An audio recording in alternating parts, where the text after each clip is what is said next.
김정은 위원장의 대미 메시지 발표에 이은 성김 미국 대북 특별대표의 방한, 그리고 김여정 부부장의 담화 발표까지 한반도 정세가 다시 꿈틀거리고 있습니다. 어떻게 봐야 할지 홍현익 세종연구소 수석연구위원과 이야기 나눠보겠습니다. 어서 오십시오. 안녕하십니까? 네, 안녕하세요. 위원님, 먼저 미국 측 입장부터 살펴봐야 할 것 같은데, 성김 대북 특별대표가 전제 조건 없는 만남을 일단 제안을 했고 북한의 반응을 기대했습니다. 어떤 입장이라고 봐야 될까요? 네, 성김 대표가 마치 큰 양보라도 하는 듯이 조건 없는 만남에 응해주길 바란다. 그래서 조건 없는 에다 방점을 쳤는데요. 북한의 입장하고는 전혀 상관없는 얘기를 한 겁니다. 북한은 지금 안 만나주고 있는 게 북한이고, 왜 안 만나주느냐 하면 트럼프와 김정은 위원장 간의 정상회담에서 합의를 했는데 자기들은 몇 가지 성의를 보이고 지켰는데 미국은 아무 행동도 안 했다. 예. 그래서 당신들 대통령이 한 약속도 안 지키는데 그까짓 거 실무 협상해서 뭐 하냐. 따라서 당신들 정권이 바뀌었다는 건 내가 알겠는데, 그러나 그전 정권에서 약속했던 걸 우리는 몇 가지 했는데 왜 미국은 안 하냐. 좀 하면은 우리가 대화할지를 검토하겠다 이랬는데, 미국에서 새 행정부 들어와서 조건 없이 대화하자 그러니까 무슨 뜬금없는 얘기야. 북한에서 아마 떨떠름했을 겁니다. 그러니까 혼자서 북치고 장구치고 다 안 해. 우리는 전혀 거기 어울릴 생각이 없는데, 그러고 있다가 오늘 김여정이 이제 한마디 한 거죠. 꿈보다 해몽이다. 우리는 나갈 생각 전혀 없는데 당신들이 할 행동은 안 하고 말로만 다 때우냐. 미국은 말로만 하지 말고 행동을 좀 해라. 그러니까 미국이 초강대국으로서 우리 저 일반 국민 여러분들은 미국이 굉장히 성의를 가지고 대화하려고 그러는데 북한 애들 또 안 나오네 이렇게 생각하실 수도 있는데, 전혀 그거는 상황에 지금 맞지 않는 겁니다. 이제 북한이 대화에 안 나오는 거고, 미국이 뭔가 행동을 해야 대화에 나오는데 행동은 안 하고 말로만 대화를 하자고 말잔치를 벌이니까 북한에서 그냥 웃기는 소리 하지 마라 그렇게 한마디 한 거죠. 방금 말씀해 주신 김여정 부부장이 즉각 반응을 내놓은 건 어떻게 봐야 될까요? 전면전에 다시 나선다고 봐야 될까요? 저게 또 나온 게 제가 이 방송국이 오는데 보도가 나왔어요. 그래서 예. 성김 대표가 우리 대통령 만나기 직전에 보도가 나간 게 아닌가. 그러니까 우리 대통령께서 물어보실 거 아니에요. 얼마나 대통령이 지금 관심이 많아요. 북미 간의 대화가 돼야 남북 관계도 되니까. 네. 그런데 지금 한미일 3자 대북 정책 고위 협력도 하고 대화도 하고 또 한미 간에도 하고 또 통일부 장관도 만나고 이렇게 했지만 결국은 아무 조건 없이 대화에 북한은 나와라. 그거 한마디니까 좀 너무 실망스럽잖아요. 그러니까 그래도 우리 대통령이 사실 국무부 부차관보 정도의 성김을 만나준다는 건 대단한 성의를 보이는 건데, 대통령께서 물어보시면 머쓱하겠죠. 그러니까 북한에서도 한국에 갔으니까 한국 대통령하고 만나서 좀 민망함을 좀 당해봐라. 그런 취지로 아마 요 시간대에 보도가 나온 게 아닌가 이렇게 생각도 해보는데요. 어쨌든 북한은 지금 태세가 미국에 대해서 대화에 연연해하지 않고, 우리 국내 언론들 보면은 북한이 굉장히 어렵고 세계의 곤란함이 있고 제재에다가 코로나에다가 또 농사도 안 되고 굉장히 어려워서 이거 조금만 더 압박하면은 대화에 나오겠구나 그렇게 생각하시는 분들도 많이 있을 거예요. 근데 사실과 전혀 다르거든요. 북한이 어려운 건 사실이에요. 네. 사실이지만 이 핵 문제라고 하는 건 북한의 정권에 사활을 건 문제인데, 그거 조금 어렵다고 조금 더 제재하고 또 압박하면은 북한이 굴복하고 대화에 나오겠다? 전혀 거리가 먼 얘기고요. 지금 북한은 자기네들 나름대로의 체제를 강화하고 경제를 다독이면서 우리 미국이나 한국에 기대지 말고 우리끼리 자력갱생한다라는 걸 몇 달째 벌써 6개월 이상 떠들고 있고요. 그리고 이제 겨우 지금 한다는 게 중국하고 교류를 해서 결국은 북중 교류가 북한의 대외 무역의 90%니까 중국이 조금 도와주면 미국이나 한국에서 안 도와줘도 전혀 문제 없다 이렇게 하고 있는데, 우리 국내 언론에서 너무 북한이 어렵다는 걸 강조하면서 또 북한은 나쁘다. 그리고 미국이 대화하지 않는데도 안 나온다. 이런 걸 강조하니까 마치 북한만 나쁜 나라인 것 같은데 불량 국가인 건 맞죠. 인권도 탄압하고 또 경제 효율도 굉장히 낮고 참 지도자로서 자격이 없는 나라지만, 그럼에도 불구하고 북한도 체제가 있고 자기네 유지하려고 그럴 거 아니에요. 네. 그런데 이제 미국이 초강대국으로서 북한보다 경제력을 600배나 가지고 북한의 그 핵을 좀 포기시켜야 되겠다고 자나깨나 얘기하잖아요. 그러면서 말만 하고 행동은 안 하니까 제가 볼 때 미국의 성의가 너무 부족하다. 그래서 이번에도 성김이 와서 어떻게 하나 좀 가만히 지켜봤는데 상당히 좀 실망스럽습니다. 네.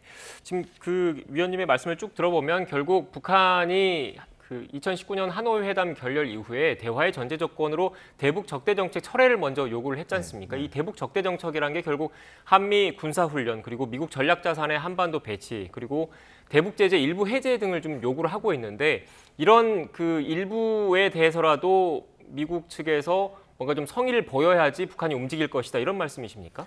그렇죠. 그러니까 북한은 몇 가지를 이미 했거든요. 행동으로.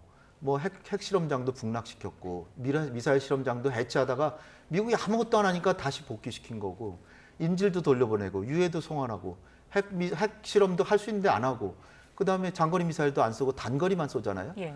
우리도 단거리 미사일을 하거든요. 그러니까 굉장히 착한 나라처럼 살았어요. 몇 년 동안. 단지 그 남북 공동 연락사무소 이거 폭파한 거는 굉장히 우리한테는 아주 못된 짓을 한 거죠. 근데 미국에 대해서는 신뢰한 게 거의 없거든요. 그러니까 김정은 입장에서는 자기가 트럼프 만나가지고 내가 초강대국 대통령도 만나고 내가 대단하지 않냐 그리고 폼 잡으려고 그랬는데 하노이 가서 완전히 모욕을 당하고 온 거잖아요. 자기는 가서 다 서명만 하고 어서 내 V자 그리면서 올려고 그랬는데 트럼프가 갑자기 틀어버린 거 아니에요. 그러고 나서 한번 판문점에서 만나줬을 뿐 실제로 미국은 아무것도 한 게 없어요. 그러니까 미국은 그럼 초강대국이니까 약속도 안 지키고 마음대로 해도 되느냐. 뭐 이런 상황에서 김정은 입장에서는 내가 트럼프를 만나서 담판에서 합의했는데도 아무것도 안 지키는 나라하고 그까지 그 실무회담을 해서 뭐하냐 이런 차원이거든요. 그런데 이제 그 대북 적대시 정책을 철폐하지 않는 이상은 안 만나겠다는 게 그럼 대북 적대시 정책이 뭐냐 네. 하면은 물론 한미연합훈련 이거는 뭐 군사력으로 보면 우리 재래식 군사력이 북한보다 훨씬 우세고 주한미군도 있고 근데 북한은 중국군이 없잖아요. 동맹이지만 중국군이 없잖아요. 그러니까 그 북한은 자기네들이 안보 딜레마 상황이라서 핵을 개발했다 그러는데 자기네 핵을 폐기하라 그래놓고 한미연합훈련은 계속하고 북중연합훈련은 안 하잖아요. 한마디 잘 생각해 보세요. 북한하고 중국도 동맹인데 안 하잖아요. 근데 한미연합훈련은 뭐 시도 때도 없이 계속하고 대규모로 하고 하니까 그다음에 이제 인권 문제 계속해서 북한 체제 뒤흔들죠.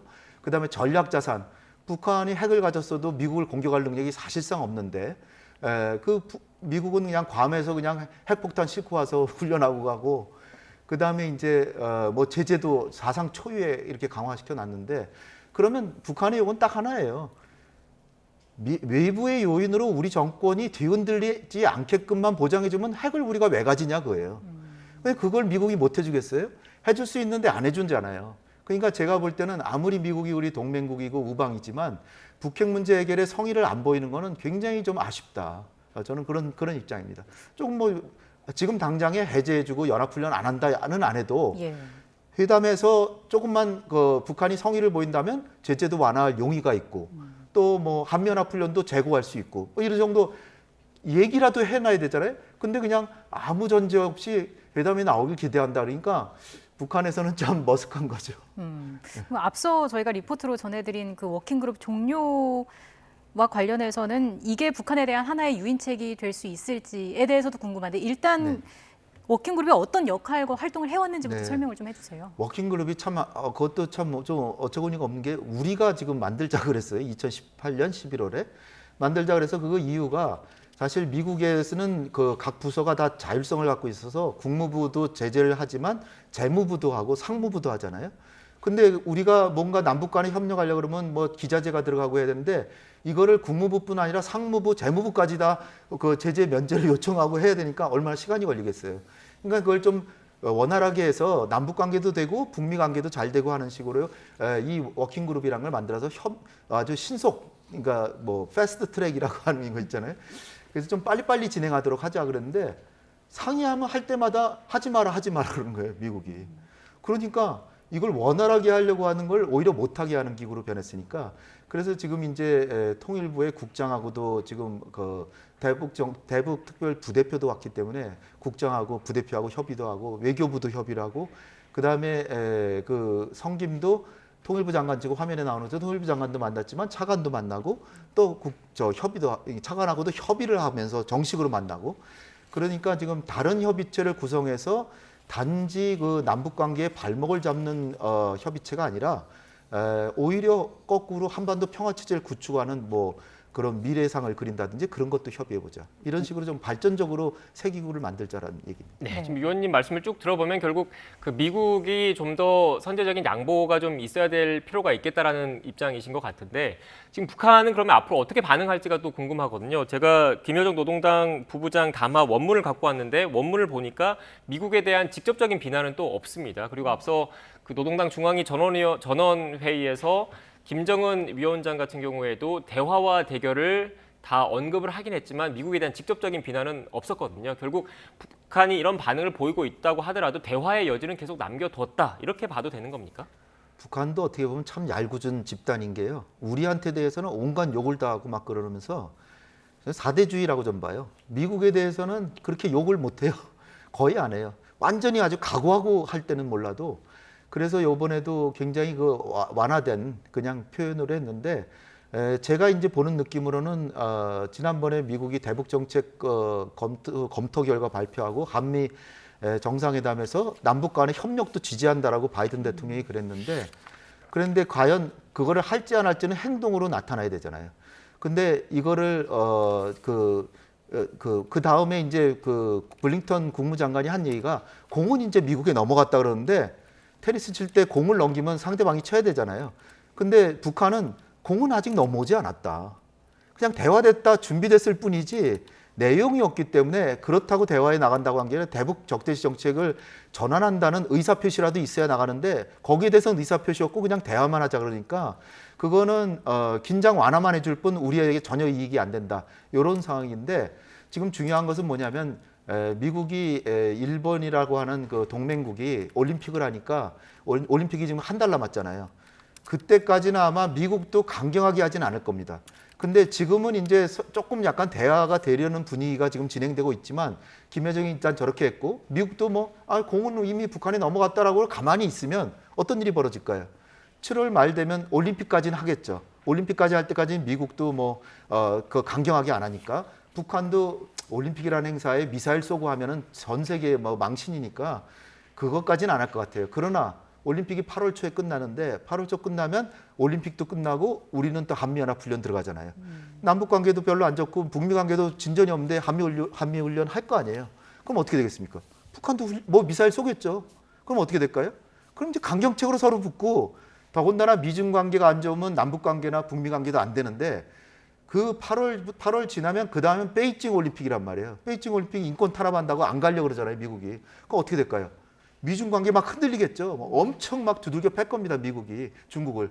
그럼 남북 대화나 북미 대화 할래도 못해요, 그때는. 그러면은 지금 우리한테 시간은 한 달밖에 없는 거예요. 네. 어떻게 보면 7월 말 이전에 평화 위주로 한반도 지류를 못 돌리면 우리한테 또 다시 위기가 올 가능성이 좀 크다고 보기 때문에 굉장히 저는 좀 초조한데 미국은 지금 사실상 딴청을 피우고 있어요.